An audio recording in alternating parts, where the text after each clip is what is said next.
Saya isi dulu absensinya. Kelas ini ada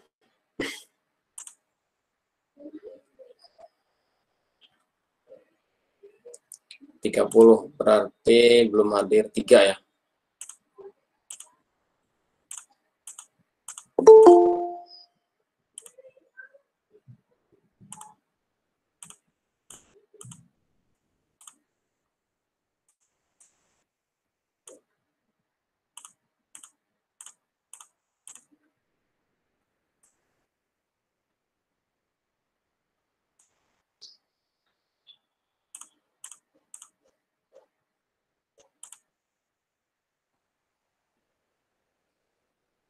Belum hadir 2 orang.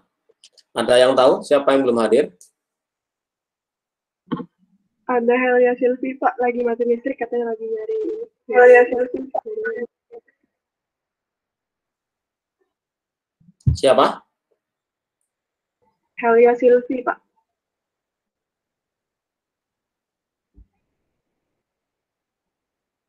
Ya. Helia Silvi. Kalau ini Ayu baru saya masuk nih. Tadi satu ada ya? Helia Silvi.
Di 3 session selamat ini nanti maksimal 4 untuk 50 menit pertama, netnya sekitar 40 menit itu untuk overview dari saya. Kemudian nanti untuk yang 52 dibagi menjadi 2 bagian. Pertama akan ke grup WhatsApp 15-20 menit, dan yang setengahnya nanti akan kembali lagi ke Google Meet ini. Jadi kita dari Google Meet untuk overview, kemudian nanti untuk tanya jawab bisa di Google Meet ini, yang untuk tanya jawab voice, kemudian untuk kalau yang tanya jawab tertulis nanti bisa tap sambil break atau istirahat, kemudian nanti akan kembali ke Google Meet, dan kemudian yang sesi terakhir adalah untuk latihan soal. Jadi nanti sudah saya berikan satu untuk dijawab secara individu satu persatu.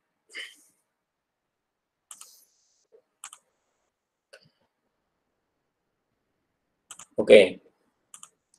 Hari ini kita akan membahas tentang penetapan BLU. Penetapan suatu instansi pemerintah menjadi BLU.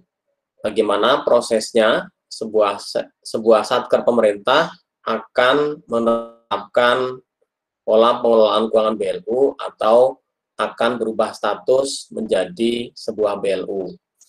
Prosesnya seperti apa, persyaratannya apa aja, sampai dengan suatu instansi pemerintah itu bisa jadi BLU. Termasuk nanti ada opsi juga bahwa instansi pemerintah itu setelah menjadi BLU bisa dicabut atau dihentikan statusnya.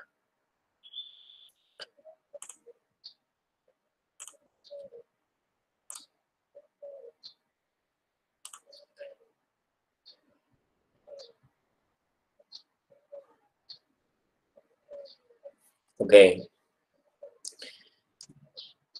Ini adalah peraturan terbaru untuk BLU, baru keluar beberapa bulan yang lalu, terkait dengan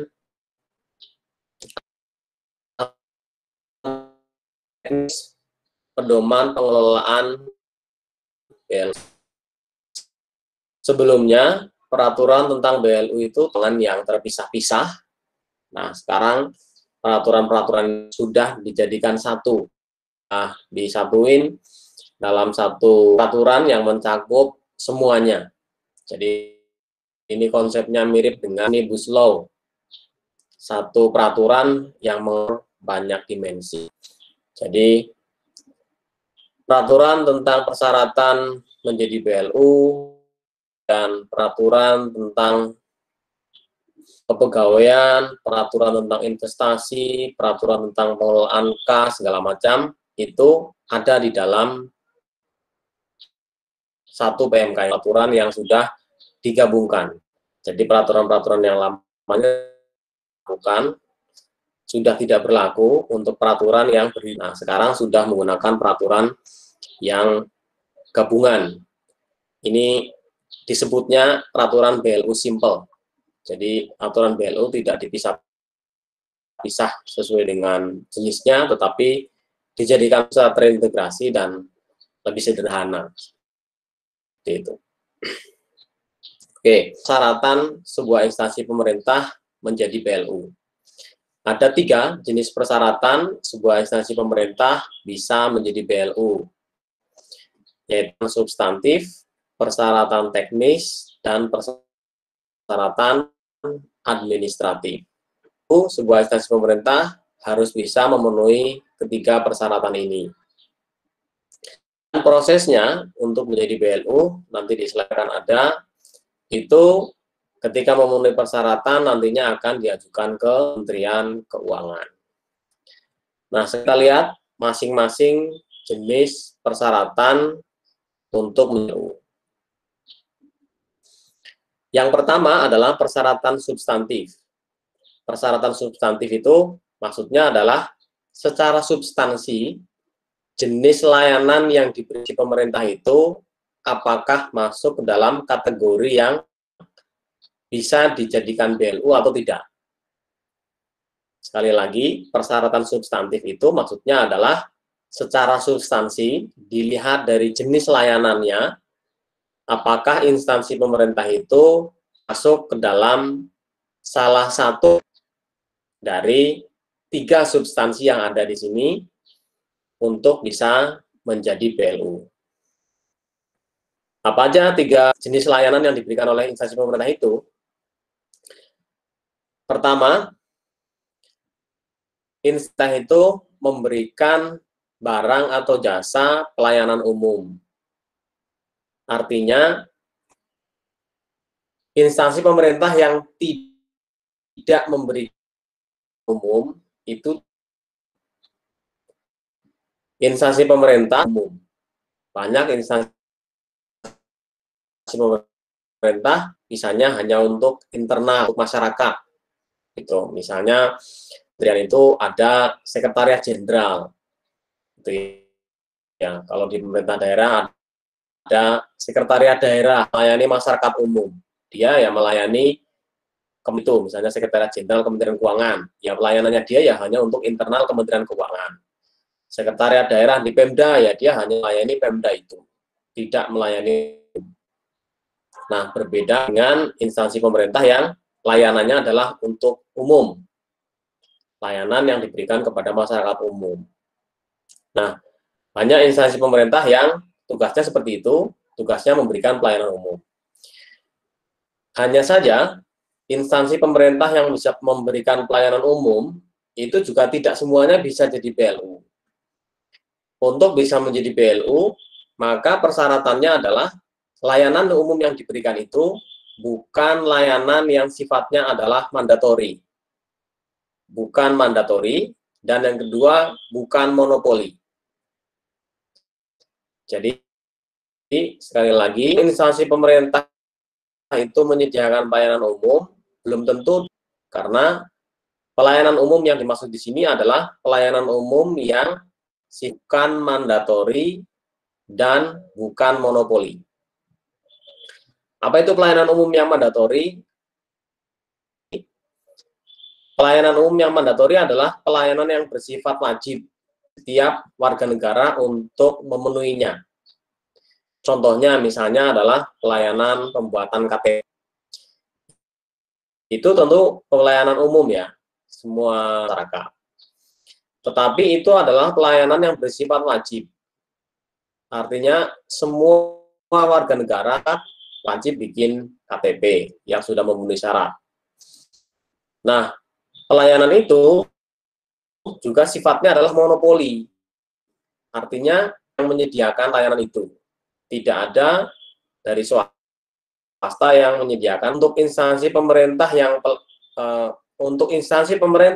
yang tugasnya adalah memberikan pelayanan umum, dan umumnya itu adalah mandatori atau monopoli, maka tidak bisa jadi BLU. Yang bisa jadi BLU yang seperti apa? Itu adalah pelayanan umum yang voluntary, pelayanan umum yang sukarela, yang bukan kewajiban dan bukan pemerintah. Misalnya adalah pelayanan di bidang kesehatan. Sakit, maka tidak ada kewajiban kita pergi ke rumah sakit.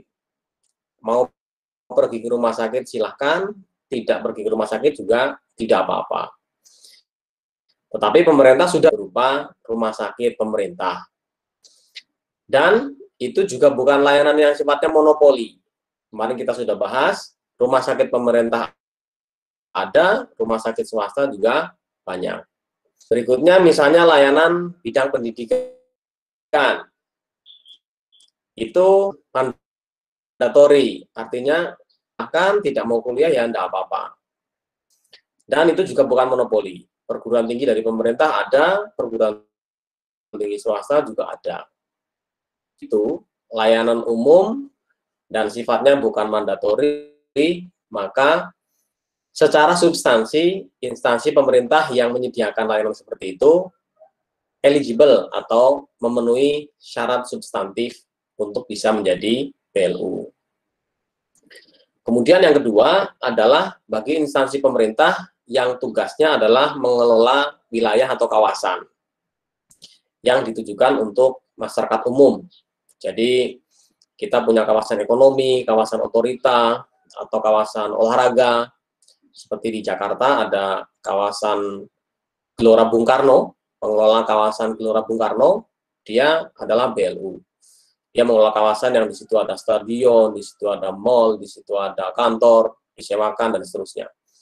Itu pengelolanya bisa juga menjadi BLU. Kemudian yang ketiga, jenis yang ketiga, secara substansi itu diizinkan untuk menjadi BLU adalah instansi pemerintah yang tugasnya mengelola dana. Mengelola dana pemerintah yang bersifat khusus, misalnya adalah dana bergulir, dana investasi, dan dana pendidikan. Dana investasi itu kita punya yang namanya PIP, Pusat Investasi Pemerintah. Kemudian kita punya LPDP untuk pengelola dana pendidikan. Dua-duanya ada di Kementerian Keuangan. Kalau untuk pengelolaan dana bergulir, itu ada namanya LPDB, Lembaga Pengelola Dana Bergulir, itu adanya di bawah Kementerian Koperasi dan UKM. Jadi, suatu instansi pemerintah, kalau layanannya dia, kalau core bisnisnya dia, atau tugas utamanya dia itu mencakup atau memenuhi atau sesuai dengan salah satu ketiga jenis layanan ini, maka secara substansi dia bisa mengajukan diri menjadi PLU. Kita belum bahas tentang persyaratan teknis dan administratif ya, nanti selanjutnya. Untuk persyaratan substantif, saya cukupkan sampai di sini. Silakan yang mau memberikan summary atau resume dari apa yang sudah saya sampaikan, kalian sendiri.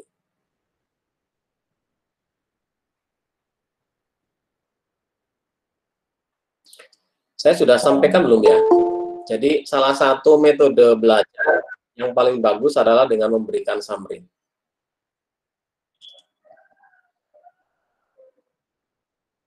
Kalau kita hanya melihat, itu pasti lupa. Kita hanya mendengar, itu pasti lupa. Kita akan bisa ingat dan paham itu kalau pertama adalah menulis, kemudian yang kedua adalah berdiskusi atau menyampaikan dengan kata-kata. Itu secara otomatis akan tersimpan sangat kuat di dalam memori kita. Jadi sedikit demi sedikit, ya kalau kalian memberikan summary, maka otomatis akan paham dengan sendirinya. Silakan yang mau voluntary. Saya, Pak. Atau dari yang muncul di Farah, Anissa. Ya. Saya.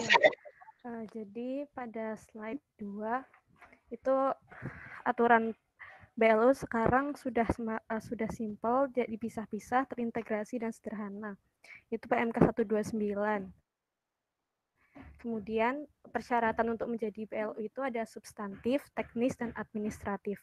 Yang pertama adalah persyaratan substantif, maksudnya ini menguji apakah secara substansi jenis layanan tersebut apakah masuk ke dalam salah satu dari substansi untuk menjadi BLU. Syarat substantif ada 3, yaitu yang pertama penyediaan barang dan atau jasa pelayanan umum. Itu misalkan, jadi tidak semua instansi yang melaksanakan pelayanan umum dapat dianggap sebagai BLU. Syaratnya untuk menjadi BLU adalah melaksanakan pelayanan umum yang bukan mandatori dan bukan monopoli. Maksudnya bukan mandatori adalah tidak melaksanakan pelayanan yang wajib seperti pembuatan KTP. Kemudian contoh BLU yang bisa instansi yang bisa ditetapkan sebagai BLU adalah instansi yang melaksanakan pelayanan umum yang bersifat voluntary atau sukarela. Misalkan kesehatan itu ada RSUD dan rumah sakit swasta, kemudian pendidikan itu ada universitas negeri dan universitas swasta. Syarat kedua dalam syarat substantif adalah mengelola wilayah dan kawasan untuk layanan umum. Itu misalkan pengelola kawasan GBK. Yang ketiga adalah pengelola dana khusus dalam rangka meningkatkan ekonomi dan atau pelayanan kepada masyarakat. Itu ada pengelola dana bergulir, dana investasi, dan dana pendidikan. Pengelola dana bergulir contohnya LPDB, pengelola dana investasi contohnya PIP, dan pengelola itu contohnya LPB. Sudah, Pak.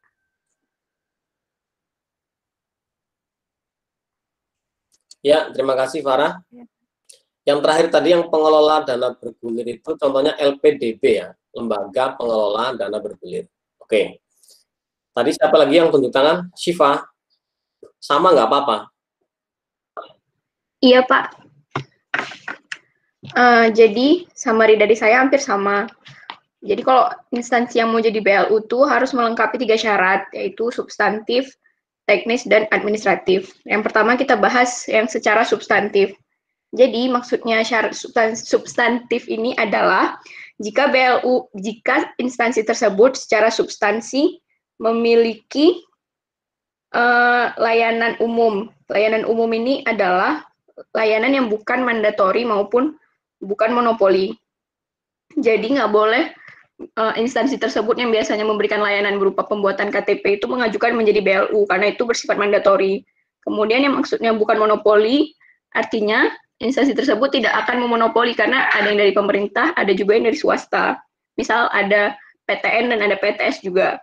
Terus instansi tersebut mengelola wilayah atau kawasan untuk masyarakat umum, bisa kawasan ekonomi, kawasan otorita. Kemudian instansi tersebut juga mengelola dana pemerintah yang bersifat khusus untuk meningkatkan ekonomi masyarakat. Misalnya dana bergulir yang dikelola oleh LPDB, dana investasi yang dikelola oleh PIP, dan dana pendidikan. Sudah, Pak.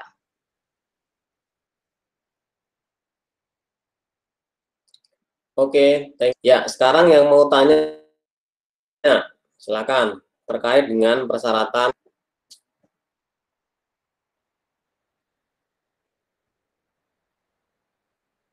Ada yang mau tanya?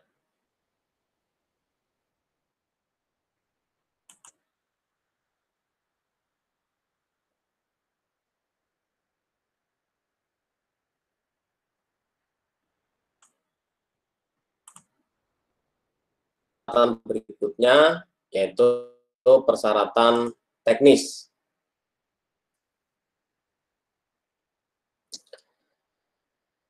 Persyaratan teknis itu ada dua.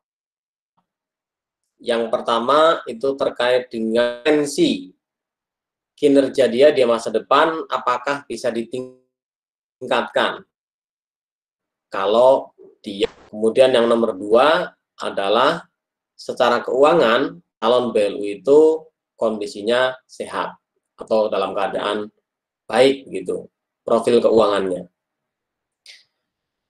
Syarat yang pertama untuk teknis adalah rekomendasi. Jadi BLU itu harus mendapat rekomendasi dari kementerian atau lembaga induknya bahwa dia kemungkinan akan lebih baik kinerjanya kalau dijadikan BLU. Gitu. Dari berbagai sisi. Misalnya ada yang disebut dengan indeks kepuasan masyarakat. Setiap instansi pemerintah itu khususnya yang menyediakan pelayanan umum itu selalu ada pengukuran kinerja kepuasan masyarakat dengan berbagai macam cara atau metode pengukurannya ya. Termasuk kalian juga di STAN juga ada kan survei yang begitu, survei kinerja dosen misalnya gitu, atau survei tentang ya perspektif kalian terhadap layanan di STAN begitu. Itu semua instansi pemerintah yang ada hubungannya dengan pelayanan masyarakat harus mengukur hal seperti itu.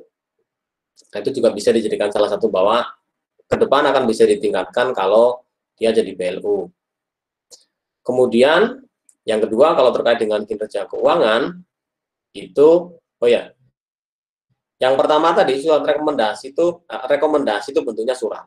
Ya, surat yang ditandatangani oleh menterinya atau pimpinan lembaganya bahwa instansi ini direkomendasikan untuk jadi BLU dengan pertimbangan bla bla bla, seperti itu. Kalau yang kedua, untuk kinerja keuangan, ini adalah dokumen yang isinya adalah summary atau ringkasan analisis mengenai pertama adalah penerimaan atau revenue. Yang kedua adalah terkait dengan belanja pegawai. Dan yang ketiga adalah data-data rasio keuangan, baik rasio keuangan yang sekarang maupun untuk yang proyeksi ke depan. Proyeksi biasanya 5 tahun ke depan, seperti itu. Jadi, itu persyaratan secara teknis. Ada analisis, ada rekomendasi, dan ada semacam summary analisis keuangan secara general. Detail dari persyaratan teknis ini tidak banyak, karena memang hanya dua item itu, bahwa BLU itu secara teknis berpeluang menjadi lebih baik. Nah, diukur dengan apa? Diukur dengan kinerja-kinerja yang sudah dicapai. HP, kemudian peluang-peluang. Kemudian yang kedua adalah secara kondisinya baik. BLU itu salah satu tadi ya, menyediakan pelayanan umum, dan layanan umum itu harus layanan yang mengenerate revenue. Artinya harus layanan yang ada bayarannya gitu. Masyarakat yang mau pakai layanan itu harus bayar. Jadi kalau misalnya BLU yang instansi pemerintah menyediakan layanan umum, tapi layanan umumnya itu gratis, tidak berbayar, ya dia nggak bisa jadi BLU. Itu karena apa? Dia nggak punya pendapatan. Gitu. Jadi misalnya apa? Layanan kebersihan, itu. Layanan untuk mengungut sampah, gitu. Itu kan melayani masyarakat ya. Jadi misalnya dinas kebersihan, gitu. Itu melayani masyarakat umum, ambil sampah-sampah di pemukiman, gitu. Tapi itu kan nggak bayar. Jadinya dia tidak bisa jadi BLU karena itu layanan yang gratis, gitu. Layanan misalnya dinas atau kantor pertamanan, misalnya kantor Kementerian Lingkungan Hidup mengelola sebuah taman, gitu. Itu layanan umum, masyarakat bisa akses dan nggak ada kewajiban orang untuk datang ke taman. Ya mau datang ya silahkan, nggak datang ya nggak apa-apa. Gitu. Tapi layanan itu tidak mengenerate revenue, tidak menghasilkan uang bagi instansi yang mengelola. Maka instansi itu dia nggak bisa jadi BLU. Karena apa? Ya di persyaratan teknis yang ini pasti dia mentok, gitu ya. Dia nggak ada penerimaannya, itu nggak punya penerimaan karena taman yang dia bangun kemudian dijadikan layanan umum untuk masyarakat, bukan voluntary, dan dia juga bukan monopoli ya. Taman-taman yang dikelola sama mall-mall juga banyak gitu. Tapi karena dia layanannya gratis, tidak menghasilkan uang, ya dia nggak bisa jadi BLU. Jadi salah satu ciri khas BLU adalah dia menghasilkan uang dari layanannya. Gitu. Jadi meskipun tugas pemerintah itu bukan jualan, ya tugas pemerintah adalah melayani masyarakat. Nah, tetapi dalam pelayanan masyarakat itu pemerintah boleh memungut bayaran, gitu. Seperti tadi layanan kesehatan, layanan pendidikan, gitu, itu bukan mandatori, bukan monopoli, nah, tetapi pemerintah memungut biaya kepada masyarakat yang memakai layanan itu. Gitu. Nah, penerimaan dari layanan itu mestinya punya porsi yang signifikan dan kedepan proyeksi akan semakin baik. Sehingga kalau menjadi BLU, maka secara dalam tanda kutip secara bisnis gitu ya. Ini kan proposal gitu ya, persyaratan ini kan semacam uji kelayakan bisnis gitu. Gimana kalau secara bisnis ya ini prospeknya ke depan akan bagus. Itu layanannya akan pas, kinerjanya bisa semakin bagus dan proyeksi pendapatannya juga gitu. Oke. Untuk persyaratan teknis, silakan mau ngasih resumenya. Saya, Pak. Ya. Silva. Ya. Untuk persyaratan yang kedua itu adalah teknis, yang terdiri dari yang pertama kinerja pelayanan umum layak dikelola dan ditingkatkan pencapaiannya melalui penetapan sebagai BLU. Untuk yang pertama ini itu harus ada surat rekomendasi dari menteri atau pimpinan lembaga yang mempertimbangkan yang pertama itu indeks kepuasan masyarakat. Nah, cara mengukurnya itu ada berbagai macam metode seperti survei dan yang lainnya. Yang kedua, peluang peningkatan kinerja pelayanan yang apabila instansi ini menjadi BLU itu akan diperkirakan kinerjanya akan meningkat. Yang ketiga, peraturan perundang-undangan dan kebijakan yang ada kondusif dan mendukung bagi peluang peningkatan kinerja layanan dan profesionalitas sumber daya manusianya. Kemudian yang kedua itu kinerja keuangan yang sehat. Yang poin kedua ini berupa dokumen yaitu summary tentang 3 hal. Yang pertama ada penerimaan, itu kita melihat bagaimana kelayakan bisnis instansi calon BLU ini. Apakah peningkatan realisasi PNBP-nya atau proyeksinya dalam 5 tahun ke depan itu bagus atau enggak? Yang kedua itu belanja pegawai. Yang ketiga data-data rasio keuangan untuk yang sekarang dan juga proyeksi ke depannya. Nah, untuk BLU yang melayani pelayanan umum itu syaratnya harus dipungut biaya karena BLU ini harus ada persyaratan yang harus dipenuhi, yaitu terkait penerimaan, yaitu PNBP. Sudah, Pak. Terima kasih. Oke, makasih Silva. Sudah lengkap resumenya. Kita lanjutin. Atau sebelum saya lanjut, ada yang mau tanya terkait dengan persyaratan teknis?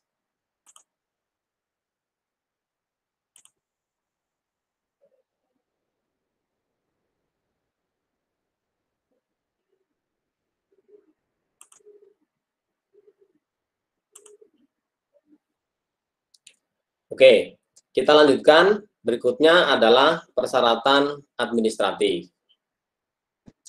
Persyaratan administratif ini sederhananya disebut proposal. Jadi syarat administratif ini adalah dokumen-dokumen yang harus diajukan atau harus dibuat oleh calon BLU untuk bisa mengajukan diri menjadi BLU. Jadi dia harus bikin proposal. Nah, kalau secara peraturan disebut dengan syarat administratif. Apa aja isi proposal itu? Yang pertama adalah pernyataan kesanggupan meningkatkan kinerja. Ini bentuknya adalah surat pernyataan yang sudah ada formatnya, nanti ditandatangani oleh si pimpinan BLU. Dia berjanji bahwa nanti kalau jadi BLU, layanannya dia akan semakin baik. Keuangannya juga akan semakin baik, dia juga akan semakin memberikan manfaat kepada masyarakat. Yang kedua adalah pola tata kelola, dokumen yang disebut dengan pola tata kelola. Pola tata kelola itu adalah governance, yaitu ketentuan-ketentuan mengenai struktur organisasi, kemudian job description dari setiap jabatan yang ada di dalam struktur itu, kemudian hubungan kerja dia dengan lembaga-lembaga lain, tata cara pengangkatan dan pemberhentian pegawai, dan seterusnya. Jadi, pola tata kelola adalah dokumen yang berisi tentang governance atau cara dia mengelola organisasinya. Itu dimulai dari struktur organisasi sampai dengan semua detail-detailnya. Yang ketiga adalah rencana strategis bisnis. Kalau di Satker biasa itu ada kewajiban membuat rencana strategis. Nah, kalau dia menjadi BLU, maka ada sedikit tambahan istilah, yaitu ditambahkan kata bisnis. Yaitu jadinya disebut dengan rencana strategis bisnis. Ini adalah proyeksi atau rencana ke depan selama 5 tahun, mau bisnis apa, atau mau menjalankan layanan apa, termasuk layanan-layanan yang baru. Gitu.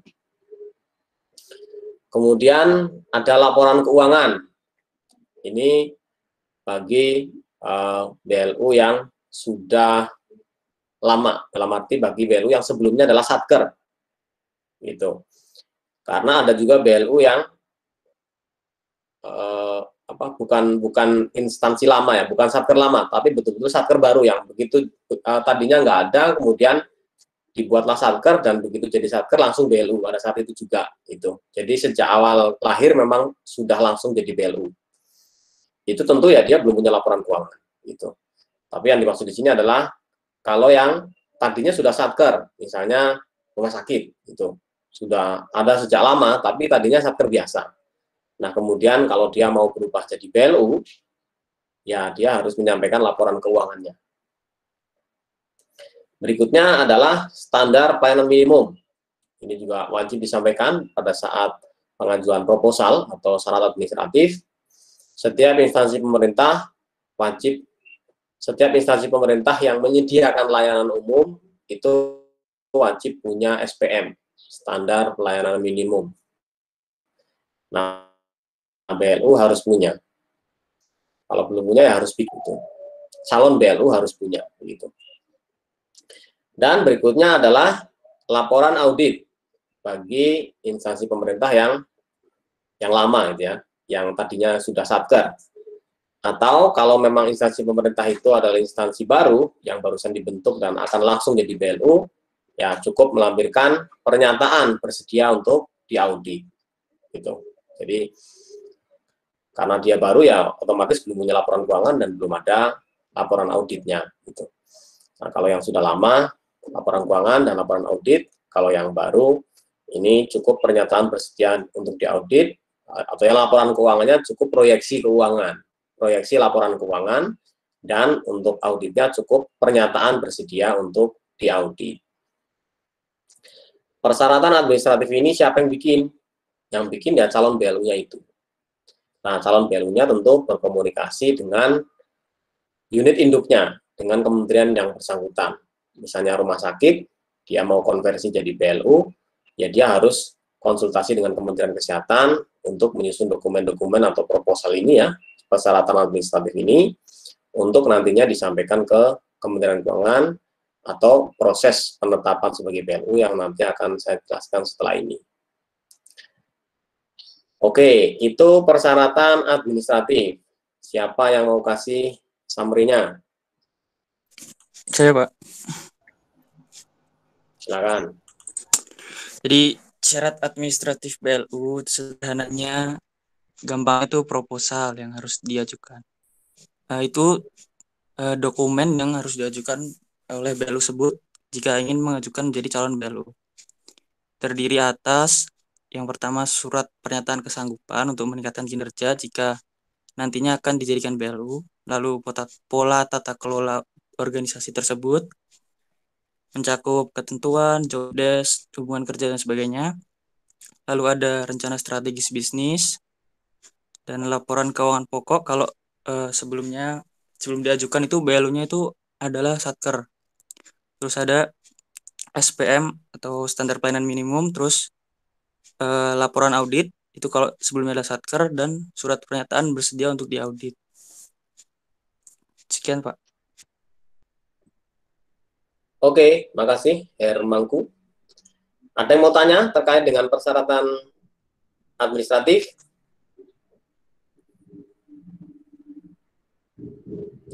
Atau 3 persyaratan tadi, substantif, teknis, dan administratif? Silakan kalau ada yang mau tanya.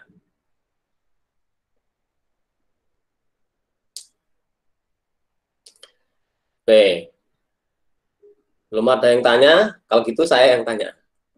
Saya yang tanya, nanti silakan yang mau jawab. Kan tadi persyaratannya ada 3, substantif, teknis, dan administratif.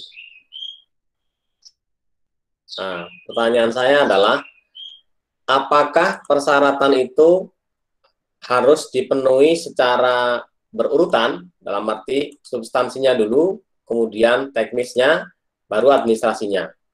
Atau harus dipenuhi 3-tiganya dalam waktu yang bersamaan? Artinya, bagi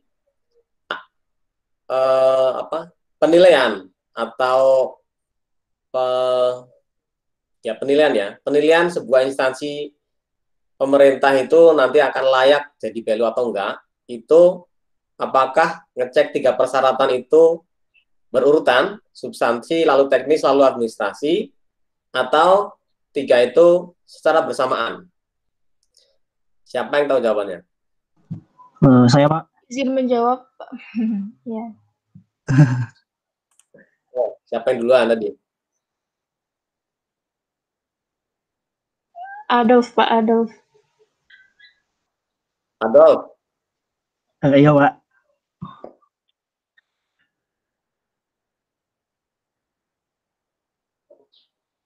Apa jawabannya? Saya ya, Pak ya? Ya. Menurut saya ketiga persyaratan itu harus dipenuhi sesuai dengan urutannya, Pak. Yang pertama itu kan persyaratan substantif. Apabila persyaratan substantif tersebut terpenuhi, maka akan dilakukan pengujian persyaratan berikutnya, yaitu persyaratan teknis. Namun, apabila persyaratan substantif tersebut tidak terpenuhi, maka usulan instansi pemerintahan yang akan menjadi BLU itu ditolak, Pak. Begitu juga dengan persyaratan teknis. Apabila pengujian pemenuhan persyaratan teknis tersebut tidak memenuhi, maka akan diberikan surat penolakan usulan tersebut, Pak. Ketika pengujian pemenuhan persyaratan teknis tersebut terpenuhi, maka akan dilanjutkan ke persyaratan berikutnya, yaitu persyaratan administratif. Jika pengujian tahap persyaratan administratif ini tidak terpenuhi, maka akan diberikan waktu untuk melengkapi dokumen persyaratan administratif tersebut, Pak. Menurut saya begitu, Pak. Oke, ya, jawabannya tepat sekali, Adolf. Jadi persyaratan substantif, teknis, dan administratif itu diuji secara berurutan. Artinya, pertama akan dilihat dulu substansinya. Nah, secara substansi itu layanannya masuk nggak dalam salah satu di antara 3 tadi. Layanan umum, kemudian pengelola kawasan, atau pengelola dana. Kalau itu memenuhi syarat, maka bisa lanjut dicek persyaratan teknisnya. Nah, kalau persyaratan teknisnya memenuhi syarat, baru kemudian akan dicek proposalnya atau syarat administratifnya. Oke, reviewnya tadi sudah sampai detail ya, sudah sampai tahapan administratif. Saya inikan sedikit. Ya, saya lanjutkan sedikit detailnya sebelum nanti kita break untuk pendalaman materi, kalian bisa baca. Belum saya share.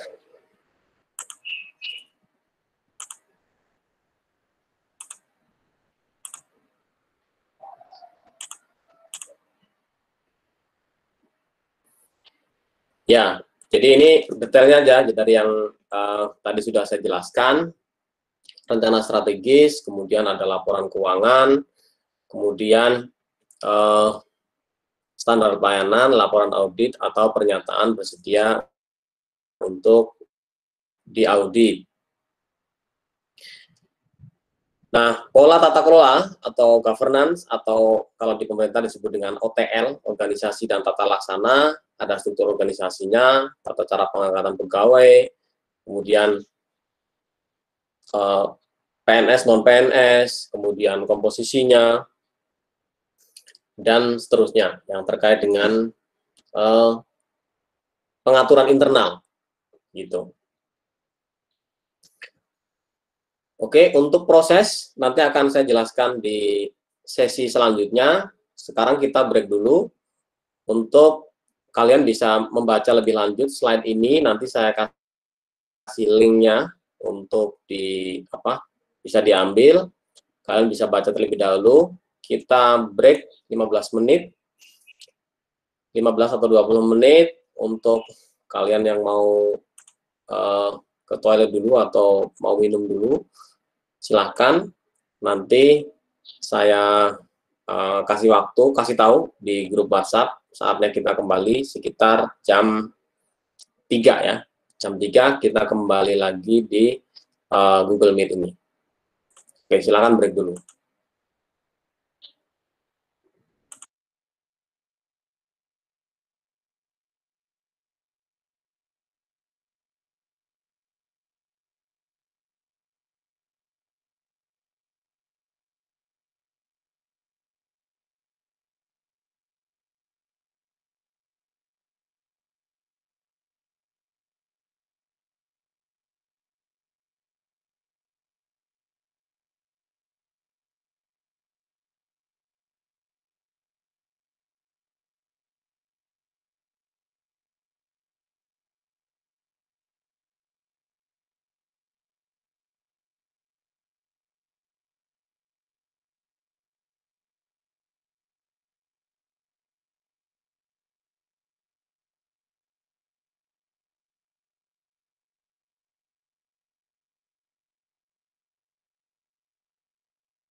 Oke, kita kembali lagi ya.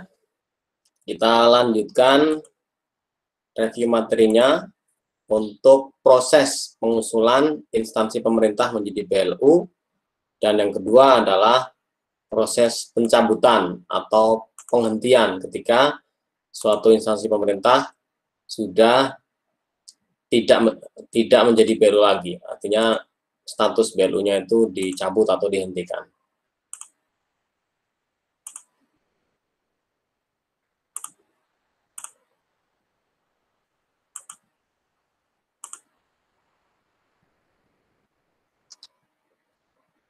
Oke.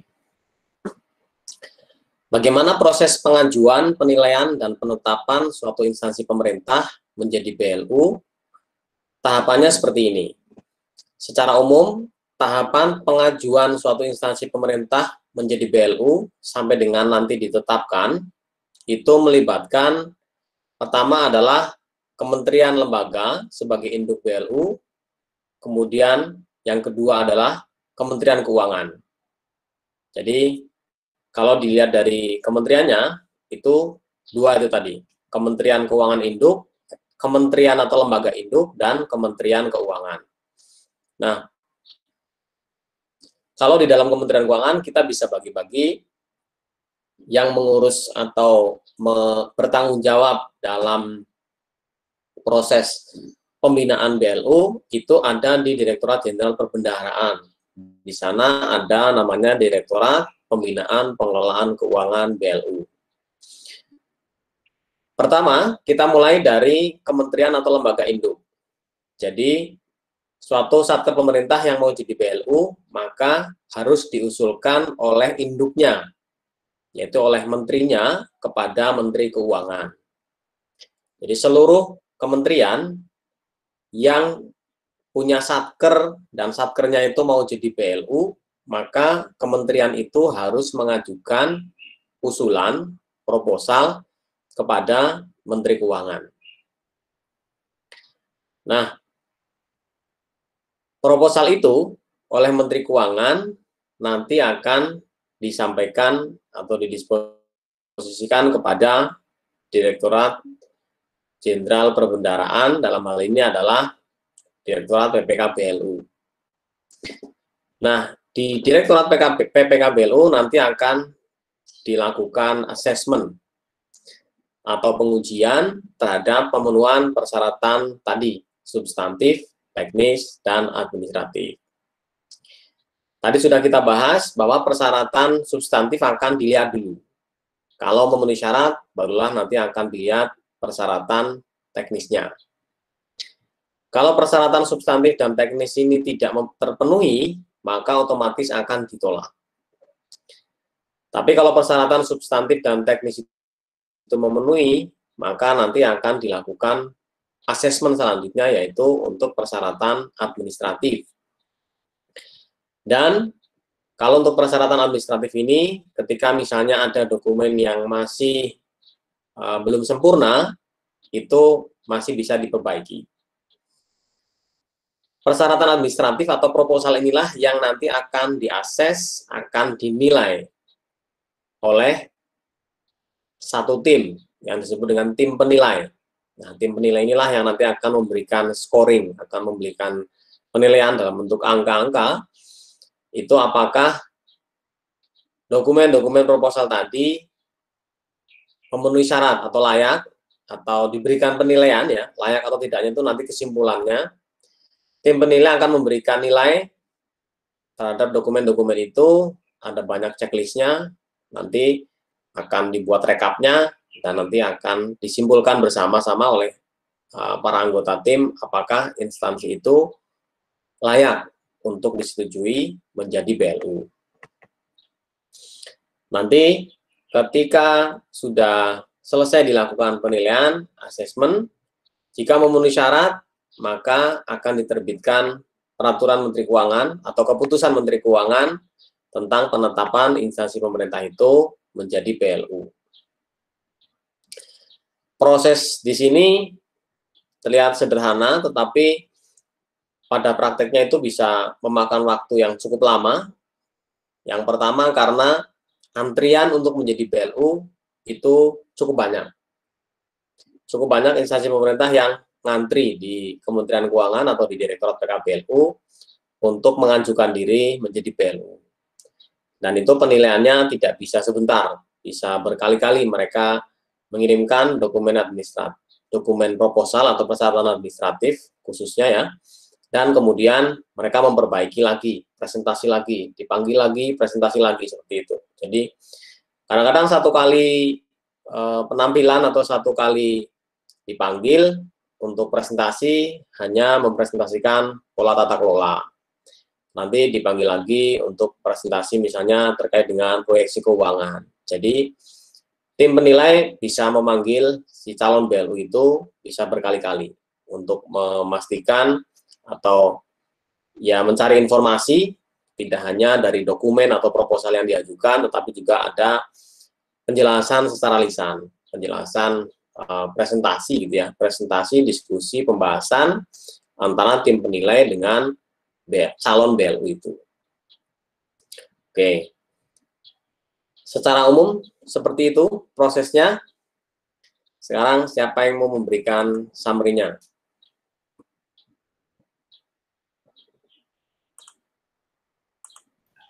Saya, Pak. Silakan, Rosita. Iya. Jadi pengajuan, penilaian, dan penetapan BLU itu melibatkan KL sebagai induk BLU dan Kementerian Keuangan. Di Kementerian Keuangan itu yang pembina ada Direktorat Jenderal Perbendaharaan di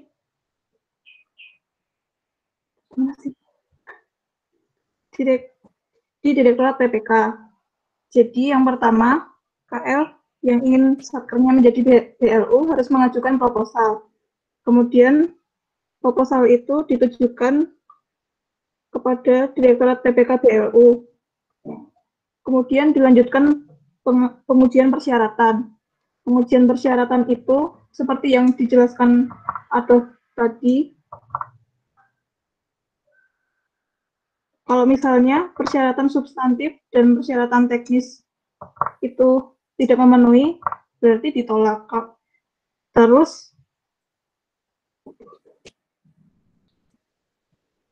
kalau misalnya persyaratan substantif dan teknis memenuhi, terus lanjut ke persyaratan administratif. Kalau di persyaratan administratif itu akan dinilai oleh tim penilai. Kalau misalnya tidak memenuhi, bisa melakukan perbaikan dokumen. Kemudian kalau misalnya persyaratan administratif sudah dipenuhi, maka Kementerian Keuangan akan menerbitkan keputusan Menteri Keuangan. Sudah, Pak. Oke, terima kasih Rosita untuk summary-nya. Kita lanjutkan sedikit lagi tentang pencabutan atau penghentian status instansi pemerintah dari BLU. Ini adalah kondisi khusus di mana instansi pemerintah itu dicabut statusnya sebagai BLU. Dan memang status instansi pemerintah sebagai BLU itu bukan status yang permanen, dalam arti melekat selamanya, tetapi bisa dihentikan atau bisa dicabut. Karena yang menetapkan adalah Menteri Keuangan, maka yang mencabut pun adalah Menteri Keuangan. Nah, kenapa sebuah BLU itu berhenti gitu ya, atau dicabut statusnya sebagai BLU? Pertama adalah berdasarkan hasil dari monitoring dan evaluasi. Jadi Direktorat PKBLU itu secara rutin setiap semester melakukan monitoring atas kinerja dari BLU-BLU yang ada. Baik itu monitoring dari jauh, dalam arti mereka meminta dikirimkan data untuk dianalisis, dan juga melakukan kunjungan secara langsung ke BLU-BLU yang ada. Nah, hasil analisis itu kalau misalnya ternyata kinerjanya tidak baik, maka bisa dijadikan salah satu pertimbangan untuk menghentikan status BLU itu. Itu yang pertama. Kemudian yang kedua adalah ketika BLU-nya sendiri minta berhenti, gitu. Jadi usulan dari kementerian sendiri, KL sendiri induknya, itu bahwa ini BLU-nya tidak mau lagi jadi BLU, kayak gitu. Tidak mau lagi jadi BLU, ya sudah, silahkan mengajukan diri untuk berhenti menjadi BLU, gitu ya. Nah, ini bisa jadi kembali menjadi satker biasa, atau ada juga BLU yang kemudian berubah status ya. Contohnya seperti perguruan tinggi negeri itu berubah dari PTN BLU menjadi PTN BH, perguruan tinggi negeri badan hukum. Itu dia sudah bukan BLU lagi karena secara pengaturan itu sudah berbeda. Jadi ini kalau secara detailnya bahwa tidak memenuhi tidak lagi memenuhi persyaratan substantif, teknis, dan administratif. Jadi misalnya ada layanannya berubah secara signifikan, begitu. Dari yang semula misalnya berbayar, sekarang gratis, begitu. Itu kan otomatis tidak bisa menghasilkan revenue. Kemudian juga tadi sudah tidak fit lagi, tidak sesuai lagi ya, tidak pas lagi dengan ketentuan BLU, misalnya karena berubah menjadi BUMN atau menjadi PTNBH, begitu. Itu juga bisa menjadi pertimbangan untuk penghentian statusnya dan penilaian hasil kinerja.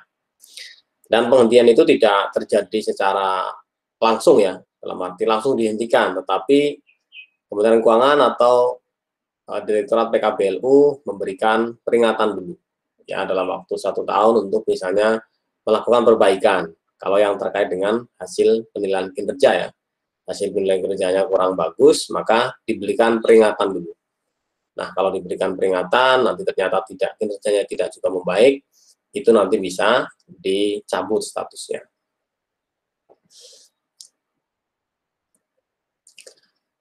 Kemudian ini kalau yang mengundurkan diri, gitu ya, minta dicabut atau minta berhenti sendiri. Kalau minta berhenti sendiri ya tinggal kementerian atau lembaga induknya mengajukan surat ke Kementerian Keuangan bahwa BLU-nya itu minta berhenti gitu. Nah, tentu harus memberikan alasannya ya. Bukan serta-merta kepengen berhenti, tapi menyampaikan pertimbangan. Dan itu sudah pernah terjadi. Ada BLU yang minta berhenti gitu, mengajukan diri untuk berhenti menjadi BLU. Itu namanya BBLKI. Saya lupa kepanjangannya itu. Seingat saya itu Balai Besar Lapangan Kerja Industri. Dia salah satu satuan kerja di bawah Kementerian Perindustrian atau Kementerian Tenaga Kerja gitu ya. Saya hanya ingat namanya BBLKI, itu adanya di Serang. Kantornya kantornya ada di daerah Serang. Itu dia berhenti jadi BLU. Tadinya dia BLU, kemudian mengajukan untuk berhenti karena merasa bahwa model atau sistem BLU tidak pas bagi dia. Itu tidak sesuai dengan kebutuhan organisasi gitu ya. Pada awalnya pada saat mengajukan tentu dia merasa bahwa BLU ini akan sesuai untuk dia bisa meningkatkan kinerjanya. Tetapi setelah ditetapkan jadi BLU, kemudian ya mungkin ada yang tadinya dia nggak tahu gitu, kemudian jadi tahu dan dijalankan, ternyata itu dianggap atau dia merasa bahwa mekanisme seperti itu tidak pas. Artinya dengan menjadi BLU kinerjanya dia juga tidak bisa naik juga gitu, bahkan mungkin ada beberapa yang kesulitan gitu ya untuk memenuhi requirement peningkatan kinerja yang ditargetkan oleh pemerintah. Itu sehingga dia memilih kembali menjadi satker biasa gitu. Oke, sekarang ini sudah selesai sih materinya. Untuk pencabutan atau penghentian status BLU, siapa yang mau kasih summary-nya?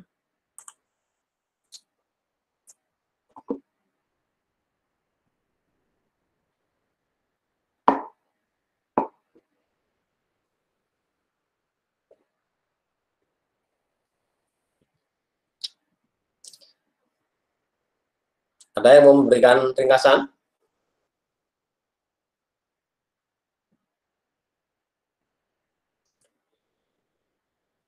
Atau saya pilih dari sini, dari yang tampil di layar, siapa yang gambarnya muncul di tengah-tengah layar.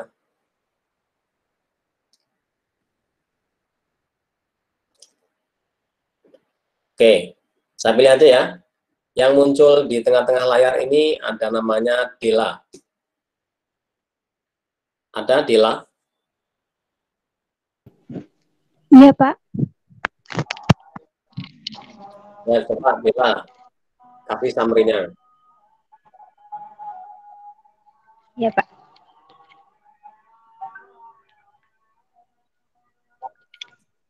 Jadi untuk pencabutan status BLU itu tidak permanen, melainkan bisa dicabut oleh Menteri Keuangan. Alasan dicabut tuh bisa berdasarkan hasil Monef serta penilaian kinerja yang dilakukan DJPB serta usulan dari menteri atau pimpinan lembaga.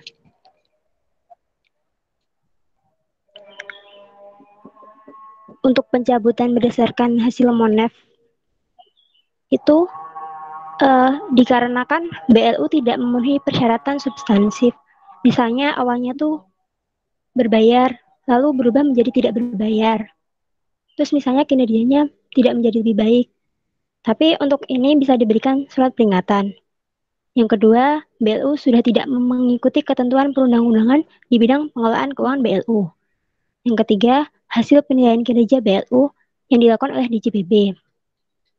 Itu yang pencabutan karena hasil Monef. Untuk pencabutan penerapan PPK BLU berdasarkan usulan dari menteri atau pimpinan lembaga, itu karena misalnya ada BLU yang mengundurkan diri, seperti yang Bapak sebutkan tadi, BPLKI, karena merasa model BLU tidak sesuai dengan kebutuhan organisasi. Itu, Pak.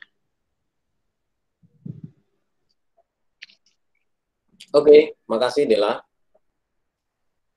Ya, tadi yang saya menyebutnya BPLKI ya, jadi kepanjangannya adalah Balai Besar Latihan Kinerja dan Industri, BPLKI. Oke, itu salah satu contoh yang dia mundur dari PLU. Gitu. Sekarang silakan yang mau tanya untuk materi kita secara keseluruhan dari penetapan sampai dengan pencabutan. Ya, persyaratan tadi ya, pengajuan usulan menjadi PLU sampai dengan penghentian suatu satker dari status PLU. Silakan yang mau tanya.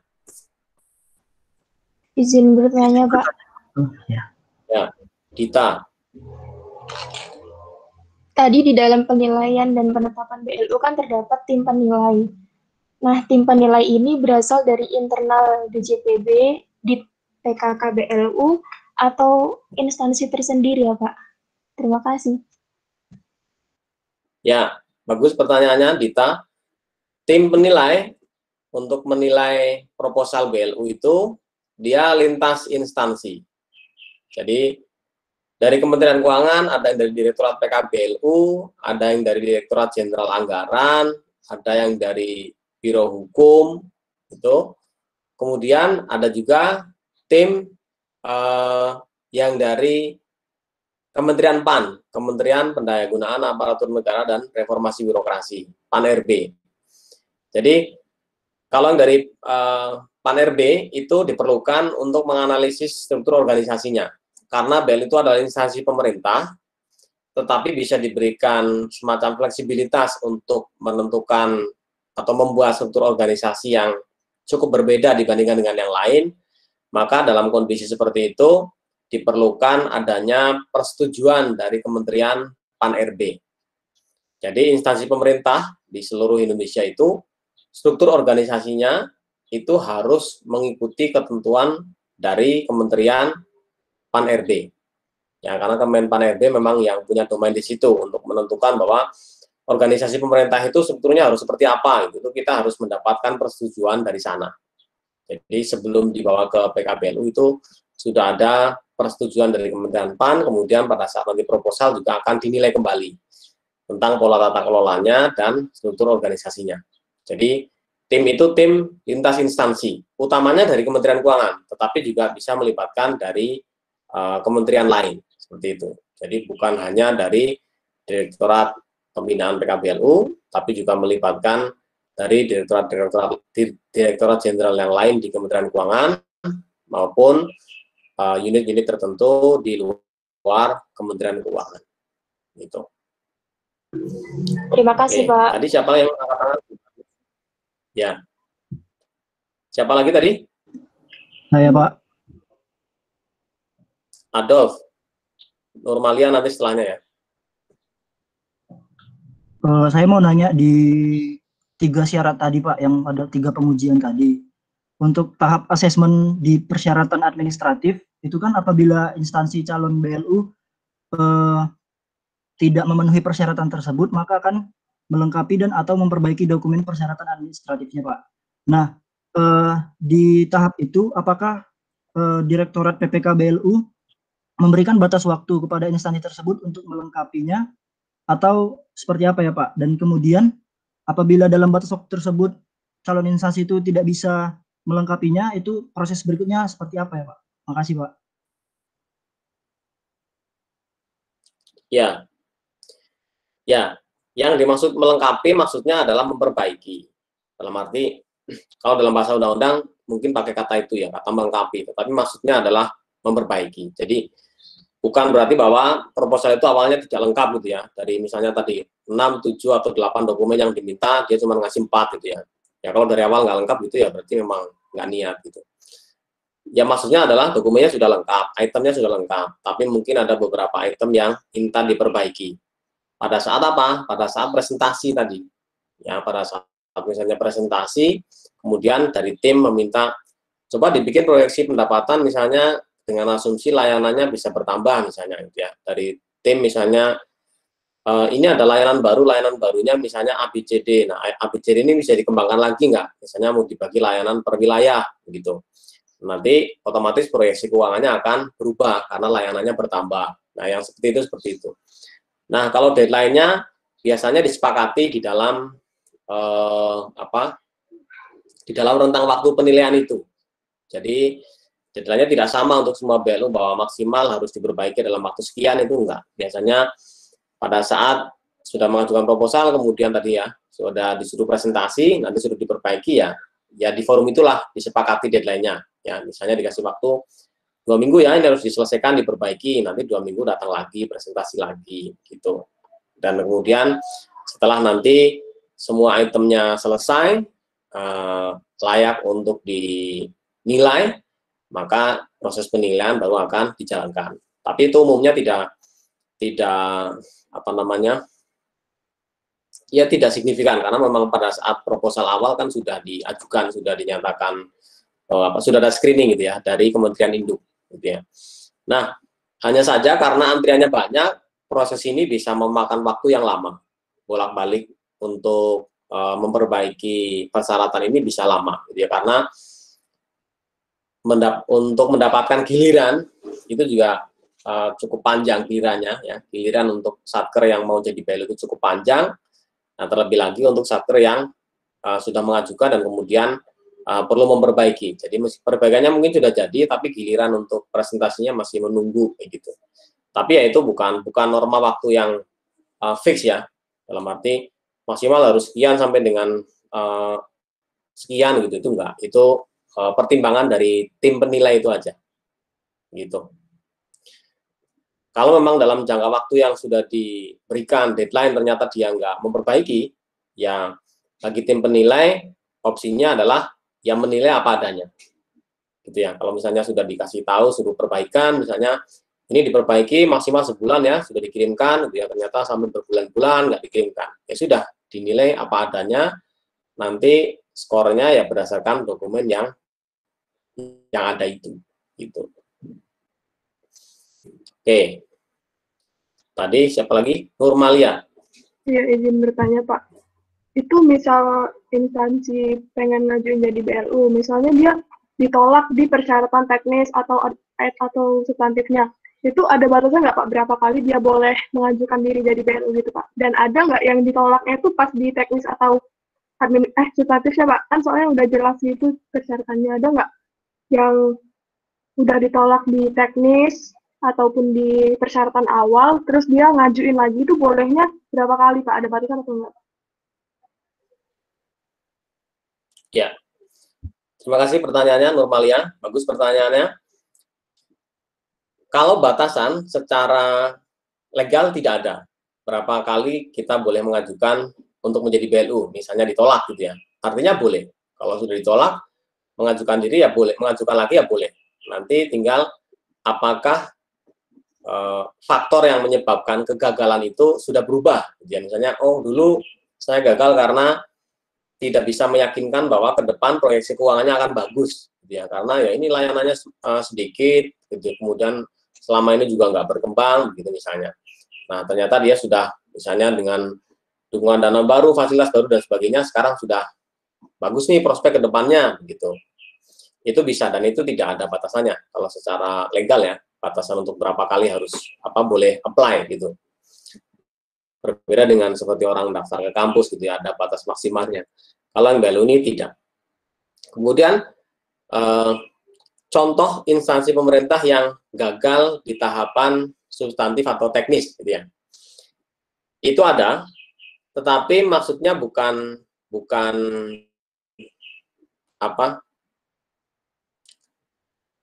kita menyebut gagal ya bolehlah kalau menyebut gagal. Itu dulu ada yang mau jadi BLU itu adalah ini, saya tidak sebut namanya ya, tapi saya pakai nama generik aja. Itu adalah sebuah Pusdiklat, yaitu sebuah lembaga atau instansi pemerintah yang tugasnya menyelenggarakan diklat. Nah diklat itu kan dianggap sebagai layanan umum, gitu ya, melayani masyarakat dalam bentuk diklat, gitu ya, memberikan training. Nah, training ini ternyata sebagian besar pesertanya itu adalah dari pemerintah daerah, gitu ya, orang-orang Pemda yang ikut, gitu, sehingga dia kemudian membayar kepada Pusdiklat itu ya, Pusdiklat X gitu. Nah, Pusdiklat X ini tidak bisa menjadi BLU atau ditolak menjadi BLU karena alasan substansi, gitu ya, dan juga alasan teknis. Secara substansi dia tidak bisa menjadi BLU karena layanannya itu berbayarnya bukan berbayar dari masyarakat kepada negara, tetapi karena yang ikut orang Pemda itu kan bayarnya pakai duit Pemda ya, pakai duit APBD, gitu. Jadi itu kalau toh si Pusdiklat itu mendapatkan banyak revenue dari pelayanannya, dan itu kan bukan pelayanan mandatori, bukan monopoli ya, diklat di mana-mana ada, gitu, dan itu nggak wajib ikut. Tapi orang ikut harus bayar. Nah, masalahnya adalah bayaran itu, uang itu asalnya dari uang APBD. Nah, sementara dia adalah Pusdiklat yang APBN, gitu ya, di bawah sebuah kementerian, gitu. Nah, ini nggak bisa dia jadi BLU, karena apa? Itu secara definisi dia melayani masyarakat itu tidak pas, karena sebenarnya hanya terjadi perpindahan uang dari APBD kepada APBN, gitu ya. Apalagi kalau ternyata uang yang dipakai untuk mendaftar diklat itu adalah uang dana otonomi daerah, gitu ya. Sebut aja begitu, dana otonomi daerah yang dikirim dari pemerintah pusat. Maka yang terjadi adalah itu uang itu bolak-balik, gitu. Dari pemerintah pusat mengirimkan dana otonomi daerah ya, transfer daerah kepada Pemda. Sama Pemda dipakai untuk ikut diklat, dibayarkan lagi kepada instansi Pusdiklat tadi, yang Pusdiklat itu adalah APBN di bawah pemerintah pusat, gitu ya. Jadi uangnya cuma bolak-balik aja, itu uang dipimpong aja, gitu ya, dari pusat ke daerah, dari daerah ke pusat lagi, gitu. Jadi cuma pindah dari APBN ke APBD masuk APBN lagi, gitu. Jadi sama-sama masuk ke rekening kas milik pemerintah ya. Dari rekening kas pusat ditransfer ke rekening kas daerah dipakai ikut diklat, masuk lagi ke rekening kas pusat, begitu.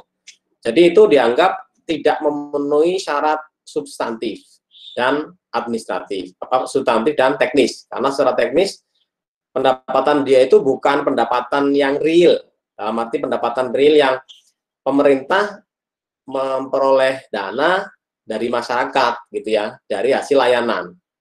Tapi itu hanya pendapatan yang kayak kantong kanan masuk kantong kiri gitu doang ya. Jadi tidak secara substansi tidak menambah revenue pemerintah gitu. Berbeda dengan kalau orang misalnya instansi pemerintah yang tadi yang apa kesehatan gitu ya.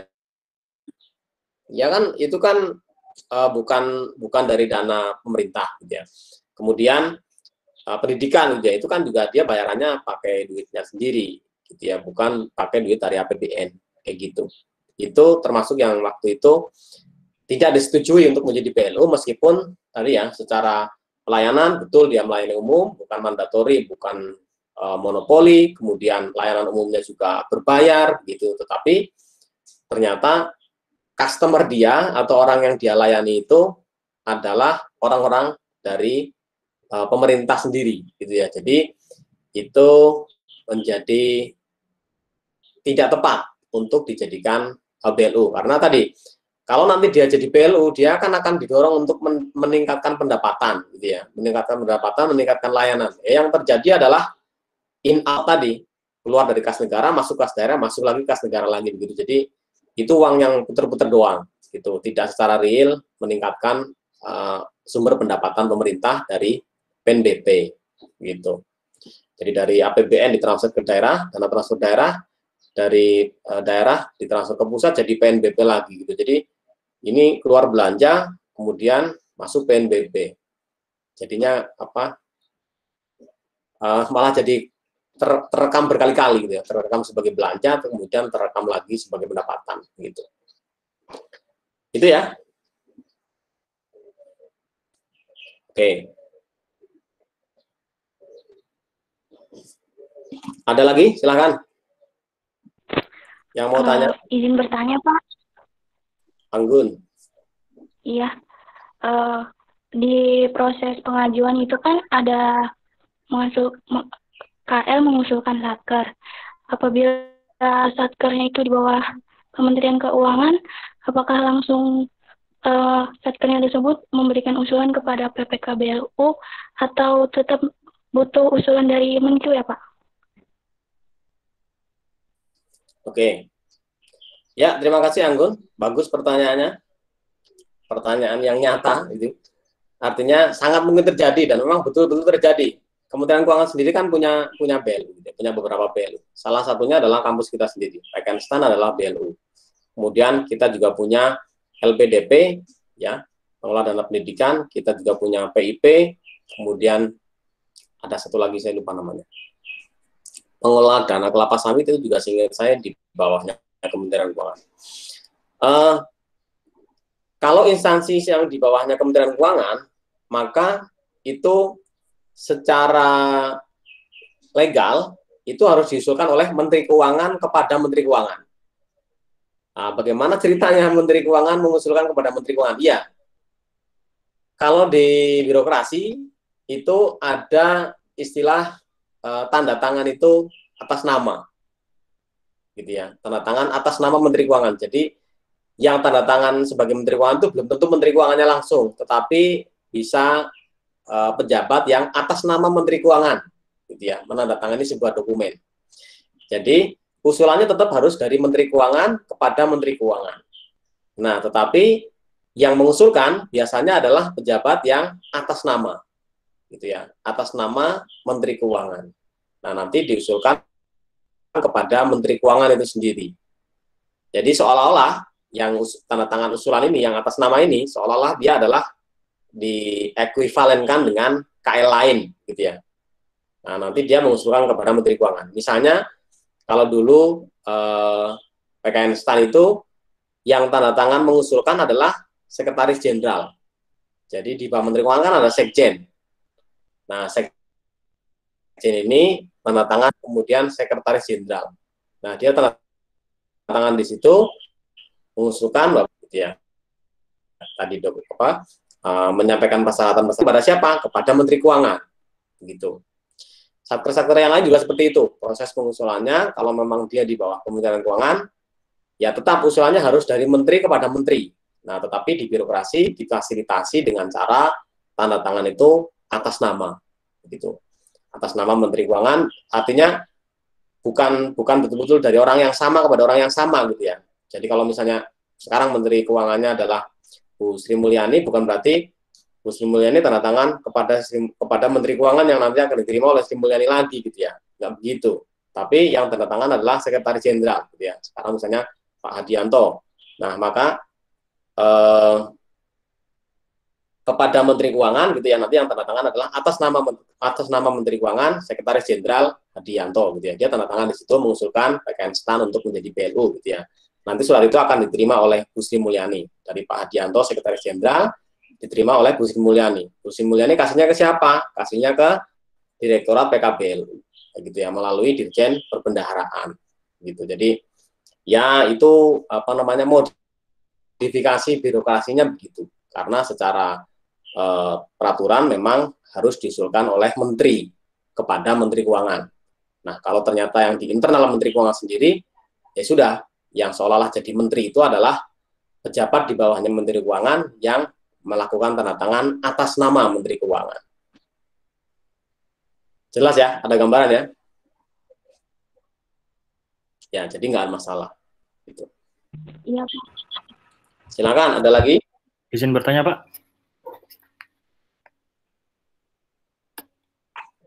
Muhammad Fahri. Ya, Pak. Izin bertanya, Pak. Jadi kan dijelaskan di awal tadi itu bahwa syarat BLU itu harus menggenerate pendapatan dari masyarakat. Nah, bagaimana Pak jika pada suatu kondisi BLU tersebut tidak dapat menghasilkan pendapatan dari masyarakat? Contohnya seperti mungkin kampus kita sekarang, Pak, tidak menerima mahasiswa baru, jadi tidak ada pendapatan dari pendapatan BLU kampus kita. Nah, apakah karena kejadian ini status BLU kampus kita ini berpotensi untuk dicabut atau seperti apa, Pak?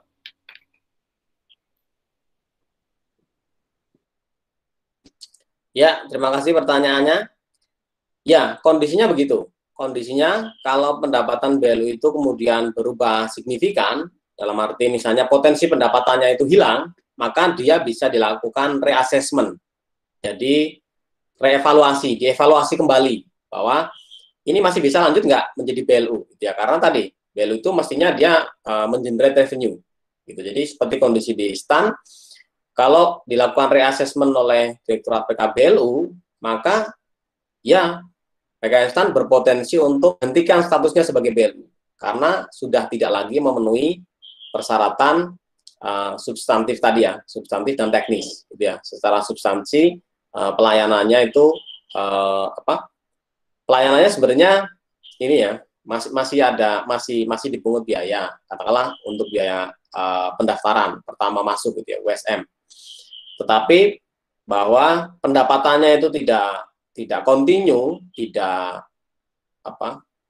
ada lagi begitu, maka itu bisa berpotensi untuk menjadi pertimbangan bahwa status BLU-nya itu akan dihentikan. Nah, tentu itu akan dengan pertimbangan yang matang ya, pertimbangan lain juga, artinya proyeksi ke depan dan seterusnya. Apakah ini berhentinya hanya satu kali atau akan berhenti secara terus menerus gitu ya, misalnya yang sekarang sedang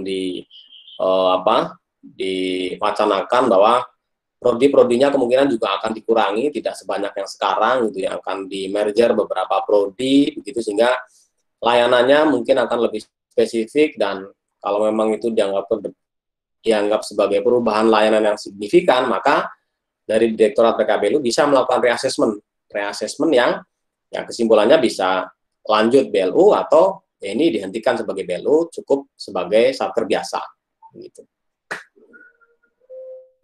Baik, Pak. Terima kasih, Pak. Silakan. Ada lagi? Izin bertanya, Pak. Melati. Saya pernah membaca, izin bertanya, Pak. Saya pernah membaca tentang penetapan status BLU bertahap. Nah, dengan ditetapkannya peraturan terbaru PMK 129 tahun 2020 yang mencabut PMK yang mengatur tentang penetapan status BLU bertahap itu tadi, berarti sekarang tuh penetapan status BLU bertahap itu udah nggak ada lagi ya, Pak? Atau bagaimana ya, Pak? Terima kasih, Pak. Ya, Melati. Terima kasih pertanyaannya. Ya, sekarang sudah tidak ada lagi status BLU bertahap. Artinya, penilaian atas proposal BLU itu kesimpulannya hanya ada dua, yaitu diterima atau ditolak. Artinya lulus apa nggak lulus, gitu ya.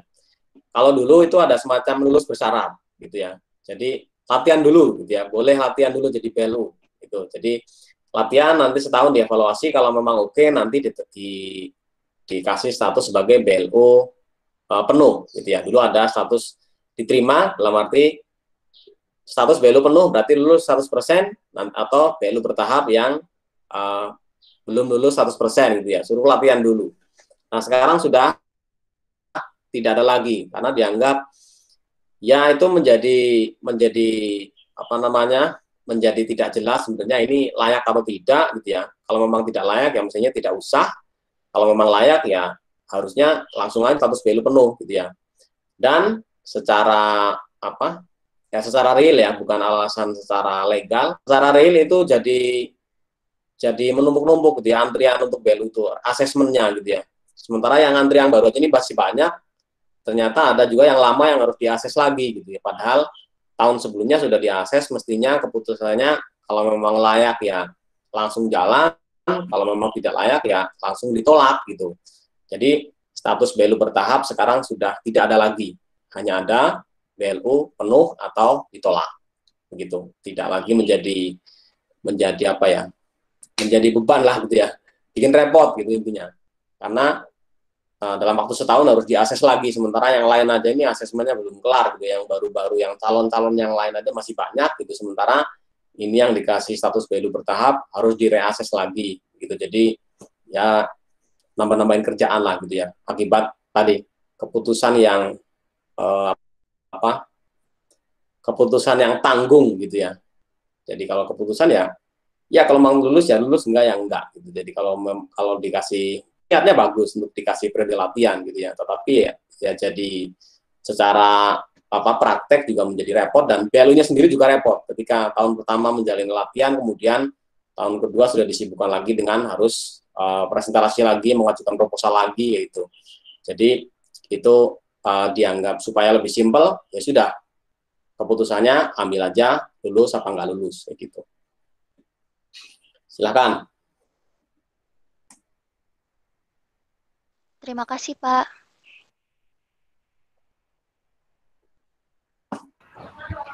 Izin bertanya, Pak. Silakan. Dalam hal pencabutan status BLU, apakah kementerian lembaga dapat menghidupkan BLU yang statusnya sudah dicabut atau dapat beroperasi kembali dengan persyaratan tertentu yang harus dipenuhi oleh BLU tersebut? Terima kasih, Pak. Oke.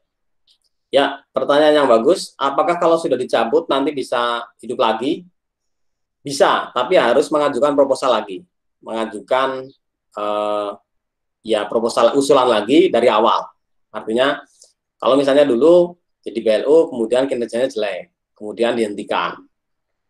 Atau karena misalnya dia jadi PTN BLU, jadi PTNBH, kemudian berhenti, ya. Jadi BLU. Nah, kemudian suatu saat ternyata dia berubah pikiran, kita mau jadi BLU aja, gitu ya. Itu boleh aja, tetapi asesmennya tentu dimulai dari awal lagi. Artinya kementerian atau lembaga induknya mengajukan lagi proposal atau usulan ke Kementerian Keuangan, gitu, yang sudah kita bahas tadi. Tahapannya sama seperti halnya dia pada saat dulu, gitu ya, jadi BLU untuk pertama kalinya. Kalau mau jadi BLU lagi, ya dianggap semuanya dimulai dari nol, kayak gitu. Boleh, intinya boleh, gitu. Bukan berarti akan di blacklist, gitu ya. Ini dulu udah jelek, udah dihentikan, sekarang nggak boleh lagi, gitu. Nggak kayak gitu. Tidak ada istilah blacklist, gitu. Silahkan, kalau ada lagi. Izin bertanya, Pak. Rahma. Pak, ya. Salah satu karakteristik BLU itu kan ada tenaga kerja yang PNS dan non-PNS, Pak. Nah, kalau misalnya BLU tersebut dicabut statusnya sebagai BLU, nanti bagaimana status tenaga kerja yang PNS ya, Pak? Seperti pada perguruan tinggi negeri yang berstatus BLU, menjadi perguruan tinggi yang berbadan hukum itu tenaga kerja yang PNS bagaimana, Pak? Terima kasih, Pak. Ya, saya berikan 2 contoh ya. Artinya yang pertama yang dari BLU kemudian berubah menjadi satker biasa. Seperti tadi BBLKI, dari BLU menjadi satker biasa. Di mana yang PNS, siapa yang membayar gitu ya. PNS tetap dibayar dari APBN. Gitu. PNS dan non PNS yang ada di situ tetap seperti biasa. Itu dia akan mendapatkan remunerasi atau penggajian ya dari alokasi dana APBN gitu. Nah, yang kedua, kalau yang misalnya BLU-nya berubah status bukan menjadi satker biasa tetapi menjadi bentuk lain. Misalnya tadi PTN BLU menjadi PTN BH. PTN BH itu pengaturannya spesial ya, pengaturannya khusus. Pegawai yang statusnya adalah PNS dalam masa awal itu tetap akan dibayar oleh APBN, gitu ya. Jadi PNS itu prinsipnya ya, PNS itu kan penghasilannya atau remunerasinya, gajinya, jangan disebut gaji ya, penghasilannya itu ada gaji pokok dan ada tunjangan. Jadi ada gaji dan tunjangan. Ya, bedakan gini, kalian tidak tahu ya, ada gaji pokok gitu ya. Dan tunjangan yang dimaksud adalah bukan tunjangan yang merupakan tambahan dari gaji ya, tapi tunjangan kinerja. Jadi kita, supaya gampang kita sebut aja, PNS itu ada gaji pokok dan tunjangan kinerja. Yang namanya gaji pokok PNS itu akan selalu dibayar pakai APBN. Ya, gitu. Nah, kalau yang tunjangan kinerja, ini harusnya dibayar oleh BLU. Gitu. Nah, kalau dia nanti berpindah jadi satker biasa, maka tunjangan kinerjanya dibayar oleh satuan kerja itu, tetapi dari dana APBN. Ya, kalau dari BLU itu kan dari dana PNBP ya, gitu. Jadi bedakan sumbernya, sumber belanjanya apakah dari dana alokasi dana APBN atau dari PNBP hasil pelayanan, gitu. Kalau di satker biasa dua-duanya dibayarkan dari APBN, baik gaji maupun tunjangannya. Kalau di satker BLU, gaji pokoknya dari APBN, tunjangannya dari pendapatan PNBP, gitu. Nah, kalau di PTN BH yang tadinya adalah PTN BLU, pada saat di PTN BLU maka si PNS dapat gaji pokoknya dari APBN, sementara tunjangannya itu dari PNBP BLU. Nah, ketika dia menjadi PTN BH, maka yang unsur tunjangan kinerja ini harus dibayarkan oleh PTN BH itu, gitu ya. Dan secara berangsur-angsur PNS di PTN BH itu dikurangi. Jadi dia harus memilih. Ya, PNS itu ada yang namanya status dipekerjakan, gitu ya. Jadi dia seperti berpindah, gitu ya. PNS itu ada juga yang berpindah ke BUMN, gitu ya. Nah, itu secara bertahap status PNS-nya dia harus memilih menjadi PNS atau menjadi pegawai PTN BH. Kalau menjadi pegawai PTN BH, itu status PNS dia berhenti. Gitu. Ya, jadi seperti yang sekarang terjadi di PTN BH itu, mereka harus memilih, gitu ya. Kalau mau tetap di jalur PNS berarti dia bisa jadi kembali ke Kementerian Dikbud. Gitu. Karena status PNS dia di situ, ya. Pegawai PTN itu dia adalah PNS Kemendikbud. Kalau mau tetap jadi PNS, ya dia akan kembali ke Kemendikbud, tidak bekerja di PTN BH. Ya, kalau dia mau bertahan di PTN BH, maka dia harus berpindah statusnya dari seorang PNS menjadi pegawai PTN BH. Nah, pegawai PTN BH itu nanti ada kontraknya tersendiri. Gitu, ada ketentuannya sendiri yang diatur oleh masing-masing PTN BH itu. Dan dari sisi penggajiannya, kalau dia sudah menjadi pegawai PTN BH, maka gaji pokok dan tunjangan kinerjanya dua-duanya dibayarkan oleh PTN BH itu. Sudah tidak ada lagi penggajian yang dari APBN. Begitu. Panjang ya penjelasannya ya. Ringkasnya begini. Kalau PNS itu gajinya ada 2 unsur. Gaji pokok dan tunjangan. Kalau PNS itu di satker biasa, dua-duanya dibayar pakai dana dari APBN. Kalau di satker BLU, itu gaji pokoknya dari APBN, tunjangan kinerjanya dari PNBP atau pendapatan BLU. Kalau kemudian ini berubah menjadi PTNBH, maka selama dia statusnya masih PNS, ya gaji pokoknya tetap dari APBN. Kemudian tunjangan kinerjanya dari PTNBH. Kalau dia berpindah dari status PNS menjadi pegawai PTNBH, maka status PNS dia berhenti dan gajinya, baik gaji pokok maupun tunjangannya, dibayar oleh PTNBH. Gitu. Jelas ya? Pak, jelas Pak. Makasih Pak. Ada lagi?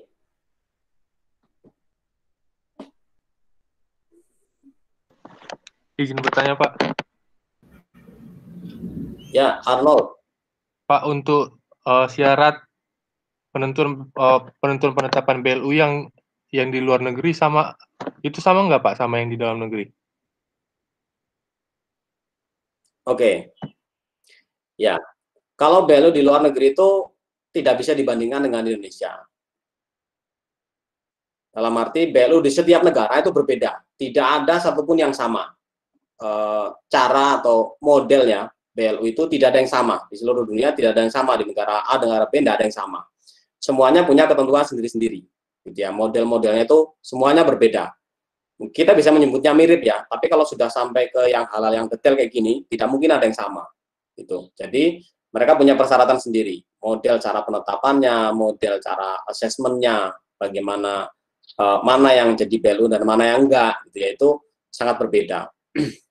Misalnya begini, kalau yang di rata-rata ya, kalau yang di Asia atau katakanlah misalnya di Indonesia itu, yang di BLU-kan itu adalah agentnya. Jadi misalnya di Kementerian Dikbud gitu ya, agentnya adalah perguruan tinggi. Perguruan tingginya yang dijadiin BLU. Sementara Kementerian Dikbudnya tetap menjadi lembaga birokrasi. Kita bahas kemarin ya. Nah, tapi kalau model di Afrika itu tidak seperti itu. Di sana itu rata-rata yang dijadiin BLU adalah layanan dari kementeriannya itu, gitu ya. Jadi ada yang namanya Badan Koordinasi Riset, gitu ya. Kemudian Badan Pelayanan Pendidikan, gitu ya, semacam Badan Akreditasi Pendidikan, itu yang dijadiin BLU. Kampus-kampusnya enggak, karena kampus di sana itu sudah otonomi penuh, tidak ada hubungannya dengan pemerintah. Kampus-kampus itu sudah otonominya sudah mandiri, kampus-kampus itu independen. Begitu. Jadi yang di-BLU-kan aja itu berbeda antar negara, gitu ya. Kalaupun yang di-BLU-kan itu instansi yang mirip atau hampir sama, maka ketentuan-ketentuannya tentu akan berbeda di setiap negara, gitu. Dan kalau mana yang terbaik, ya tidak ada yang mengklaim sebagai ini model yang terbaik, karena model BLU atau yang kemarin kita sebut dengan semi-autonomous agencies itu akan menyesuaikan dengan local regulation. Jadi dengan situasi struktur pemerintahan, kemudian kebijakan lokal gitu ya. Itu yang akan paling pas mekanisme seperti apa, masing-masing itu punya disebutnya translasi gitu ya.